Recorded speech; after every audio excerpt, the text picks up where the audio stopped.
ഞാൻ ഡോക്ടർ രമ മുകേഷ്, ചാവക്കാട് ദൃശ്യം eye care ഹോസ്പിറ്റലിലെ ഫേക്കോ സർജനാണ്. ഇന്ന് ഞാൻ പറയാൻ ഉദ്ദേശിക്കുന്നത് കാറ്ററാക്റ്റിനെ കുറിച്ചാണ്. എല്ലാവരും കേട്ടിട്ടുണ്ടാവും കാറ്ററാക്ട്, തിമിരം എന്നൊക്കെ. നമുക്ക് അതുകൊണ്ടുണ്ടാവുന്ന ഒരു ബുദ്ധിമുട്ട് എന്താണെന്ന് വെച്ചാൽ കാഴ്ച കുറഞ്ഞു വരികയാണ്. ഇത് വളരെ പതുക്കെ തുടങ്ങുന്ന സംഗതി ആയതുകൊണ്ട് പലരും അറിയില്ല അത് കാറ്ററാക്ട് ആണെന്നുള്ളത്. അപ്പൊ നമുക്കൊരു കാഴ്ചക്കുറവ് തോന്നിയാൽ ഉടനെ ഡോക്ടറെ കാണിക്കണം. അതിനുള്ള ചികിത്സ എന്ന് പറയുന്നത് ഓപ്പറേഷൻ മാത്രമേ ഉള്ളൂ. പക്ഷെ തുടക്കത്തിലൊന്നും ഓപ്പറേഷൻ ആവശ്യമില്ല. അപ്പൊ നമ്മളൊരു ഡോക്ടറെ കണ്ട് ഇതിന്റെ അവസ്ഥ എന്താണെന്ന് അറിഞ്ഞാൽ മാത്രമേ ചികിത്സ തീരുമാനിക്കാൻ പറ്റുള്ളൂ. പിന്നെ കാറ്ററാക്ടിന്റെ ഏറ്റവും വലിയ പ്രശ്നം എന്താ വെച്ചാൽ നമ്മളത് സാരില്ല, വയസ്സായിട്ട് വരുന്നതാണെന്ന് വെച്ചോണ്ടിരുന്നാല് ഒരു സ്റ്റേജ് കഴിഞ്ഞാൽ ലെൻസ് ഉള്ളിലിരുന്ന് പൊട്ടാനുള്ള സാധ്യതയുണ്ട്. അങ്ങനെ വന്നു കഴിഞ്ഞാൽ നമുക്ക് കണ്ണിന്റെ പ്രഷർ പെട്ടെന്ന് കൂടും, വളരെയധികം വേദന, സഹിക്കാൻ പറ്റാത്ത വേദന, രോഗിക്ക് ഛർദി വരിക. അപ്പൊ നമ്മൾക്ക് എമർജൻസി ആയിട്ട് അത് എടുത്തു കളയേണ്ട ഒരു അവസ്ഥ വരും. അങ്ങനെ ഒരു അവസ്ഥ വന്നു കഴിഞ്ഞാൽ നമുക്ക് കാഴ്ച തിരിച്ചു കിട്ടുന്നുള്ള യാതൊരു ഗ്യാരണ്ടിയും ഇല്ല. ചിലപ്പോൾ ലെൻസ് വെക്കുന്ന ബാഗ് തന്നെ പൊട്ടിയിട്ടുണ്ടെങ്കിൽ ലെൻസ് വെക്കാൻ പറ്റാത്ത അവസ്ഥ വരെ ഉണ്ടാവും. അതുകൊണ്ട് തന്നെ കാറ്ററാക്ട് നമ്മൾ ശ്രദ്ധിക്കേണ്ടതാണ്. ഇപ്പോഴത്തെ പുതിയ പുതിയ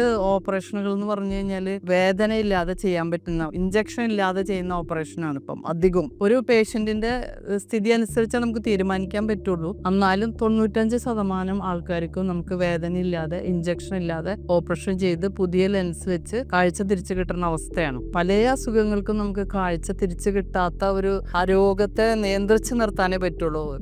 പോയ കാഴ്ച തിരിച്ചു കിട്ടാത്തൊരവസ്ഥയാണ് പല അസുഖങ്ങൾക്കുള്ള. പക്ഷെ തിമിരം എന്ന് പറഞ്ഞു കഴിഞ്ഞാൽ നമുക്ക് ആ ലെൻസ് എടുത്ത് മാറ്റി പുതിയ ലെൻസ് വെച്ച് കഴിഞ്ഞാൽ അധികം പേർക്കും ഒരു 90%, 100% അല്ലെങ്കിൽ ഒരു 50% കാഴ്ച കിട്ടുന്ന ഒരു അസുഖമാണ് തിമിരം. അപ്പൊ അതിനെ പേടിക്കേണ്ട ആവശ്യമില്ല. നമ്മൾ ഡോക്ടറെ കണ്ട് ഇതിന് കറക്റ്റ് സമയത്ത് ചികിത്സ എടുത്തു കഴിഞ്ഞാൽ ഒരു പരിധി വരെ നമ്മളുടെ കാഴ്ച തിരിച്ചു പിടിക്കാൻ പറ്റും.